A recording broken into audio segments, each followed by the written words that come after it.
The sky is the composition. Oh, so it was, yeah.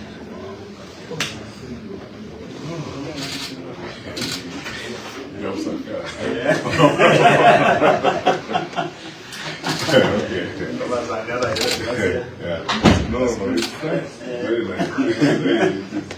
The advantage of thought also, you know. It's just that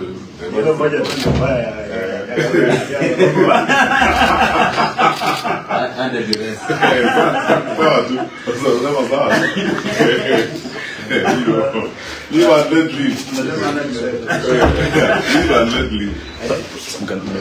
Asante, I'm very grateful. In fact, I'm grateful that I finally met it because I was supposed to make this trip much earlier.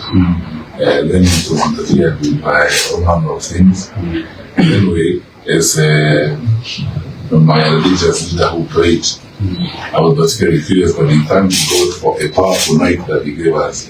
So I'm going to ask him, what did he do for a powerful night?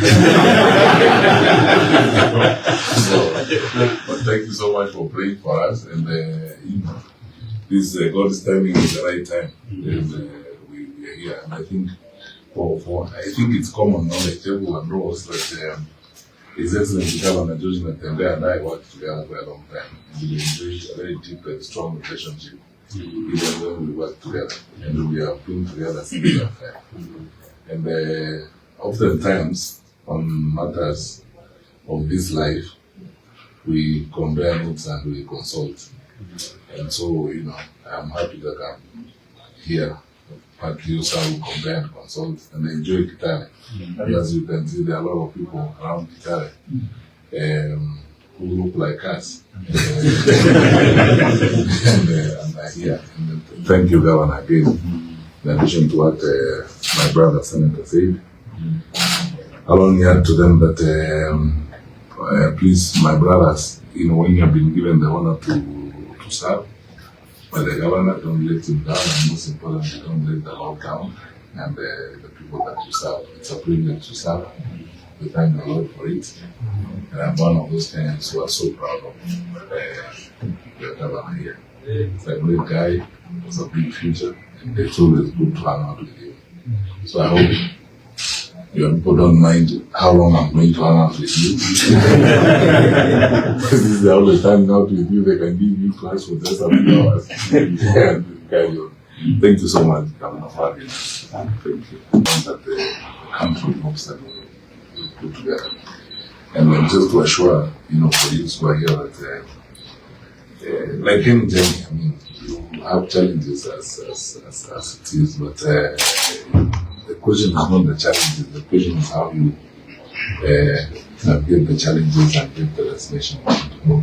The determination is there, the will is there, and I think even across the country you can feel it. There's near unanimity that time is here for us to actually change the way in which our country is managed. So once we are agreed on that, putting together a team should not be a problem. It means we all agree, because we are traveling together, we are taking time to get to know each other, align visions, align experiences, manage expectations jointly together, and we will get there. It's not meant to be a walk in the park. Yes. If it was, then it would not be worth any effort at all. It's the reason why a lot of time is being spent on this, consulting one another, working with colleagues, including those who are not here with us today, is so that we can see how we can navigate the challenges we face. And if we don't build that bond, we will not be able to navigate even the challenges we face ahead. Because if we don't face a campaign where we are running against an incumbent government, it will not be wisdom for us to go in individually, you know, from our tributaries. We have to go to a point where we really, literally build that bond and that solid team to move forward. And that is a process. It's not a 1 day, 1 month affair. It takes time.